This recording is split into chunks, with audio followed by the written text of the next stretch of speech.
Our mind is a tremendous gift where it remembers vividly every experience and every information that comes our way. Well, this can be transformed into a phenomenal imagination, but if you lose control over your imagination, if you lose the discrimination as to what is imagination and what is reality, what is future, what is present and what is past, then your mind will become your greatest enemy. Most human beings are not suffering life, they're just suffering their memory and their imagination. What happened 10 years ago, they still suffer. What may happen day after tomorrow, they already suffer. This is not about life. This is about lack of control over two most fantastic faculties that human beings have, a vivid sense of memory and a fantastic sense of imagination. Do not worry about your future. If you do your present well, future will naturally blossom. We can only work with what's on our hands right now. You cannot work with what's on your mind. You can plan for what's on your mind, but you cannot do anything about it. You can only act in the present moment. You can only handle what is there right now. Those of you who too engrossed in your own thoughts and emotions, constantly being maybe on social media or something, I think you must get rid of your phone and take a walk in the forest.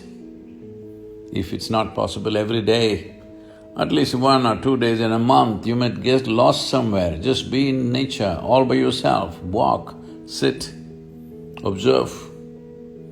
If you pay enough attention, you will see, you will be so enchantingly enamored by every little thing in the existence because the way a single ant is made is too much for you and your intelligence to grasp exactly how this is made. Those who have not peeled their eyes to the creation get too enamored with their own mental creations, which is their thought, the juicy part being emotion. When your thought and your emotion becomes more important than the Creator's creation, that means you have become a perceptual tragedy. You have not realized the nature of life at all. We know many things, we can do many things, but we do not know anything in its entirety. So this is the nature of the existence. If you pay attention to it, naturally your own thought and emotion will sink to the background.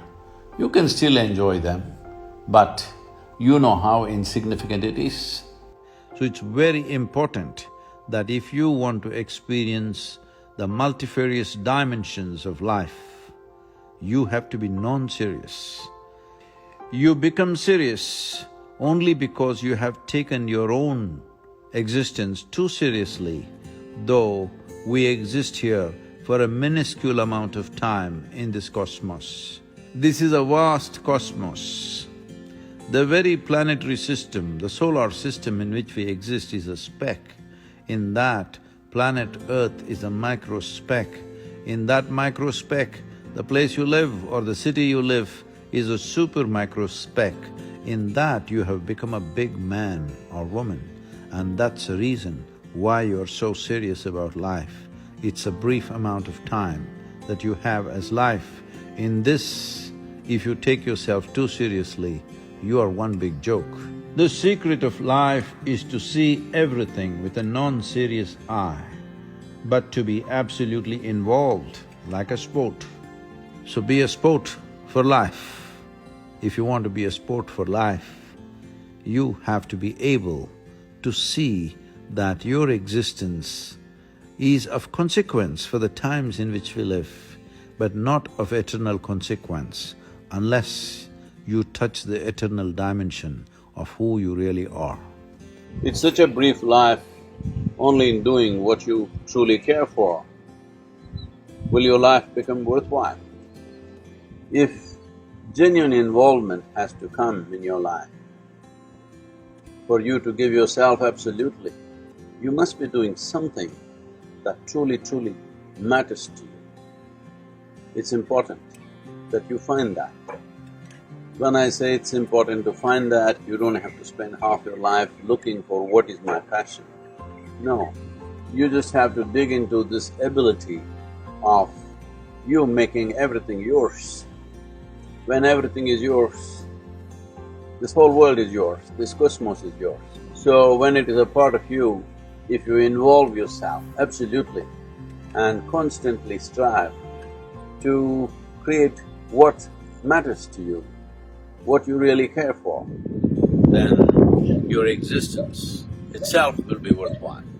Not necessarily your actions, not necessarily what you achieve and may not achieve, but your very existence will be truly worthwhile, because just to breathe and be is a phenomenon.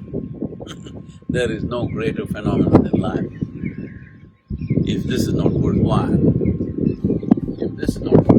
what is?